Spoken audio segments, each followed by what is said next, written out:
বিজয় দিবস উপলক্ষে একটু ঘুরতে গেছিলাম। তো ঘুরতে ঘুরতে একদম কেরানীগঞ্জ চলে গেছি। ওখানে যেতে যেতে দেখলাম সুন্দর একটা রিসোর্টটার নাম বেলনা ইকো রিসোর্ট। তো বাহির থেকেও বেশ সুন্দর লাগছিল, পরে ভিতরে গেলাম, গিয়ে তো দেখি খুবই সুন্দর ভিতরে জায়গাটা, জাস্ট ওয়াও, অনেক সুন্দর, অনেক।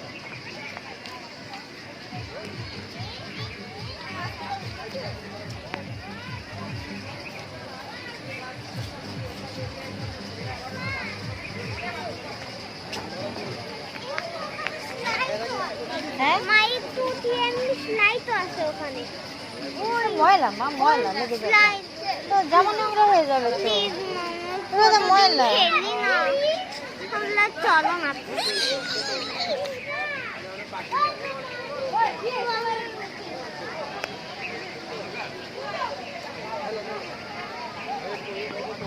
খুব ভালো লাগতেছে অনেক।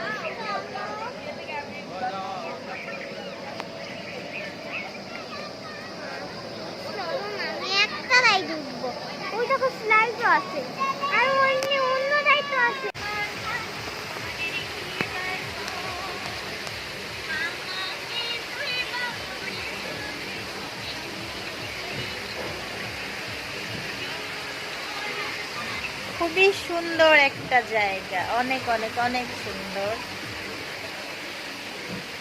মানে দেখলেই মন জুড়ে যাওয়ার মতো, এত সুন্দর। গ্রামের মধ্যে এত সুন্দর একটা রিসোর্ট ভাবাই যায় না।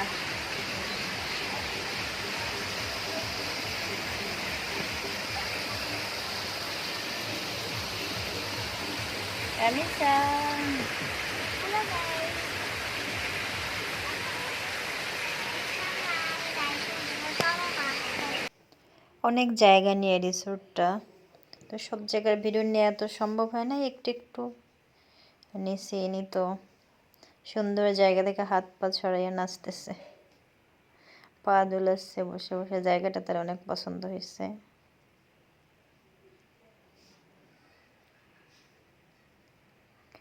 আসলে ঘোরাফেরা করলে একটু মন ভালো থাকে, মন ভালো থাকলে তো শরীরও ভালো থাকে, জানেনি, তাই মাঝে মধ্যে একটু ঘুরি।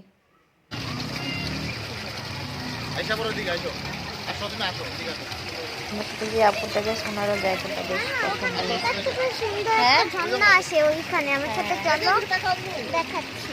জায়গাটা অনেক নাইস না রাবিসা? হ্যাঁ, ওই যে একটা সুন্দর একটা ঝর্ণা আছে, চলো দেখাই। মুখ বন্ধ করো।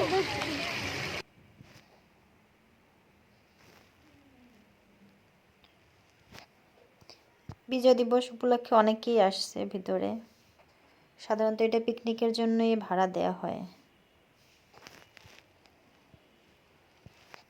এবার টিকিট কেটে ঢুকতে হয়, 100 টাকা করে টিকিট।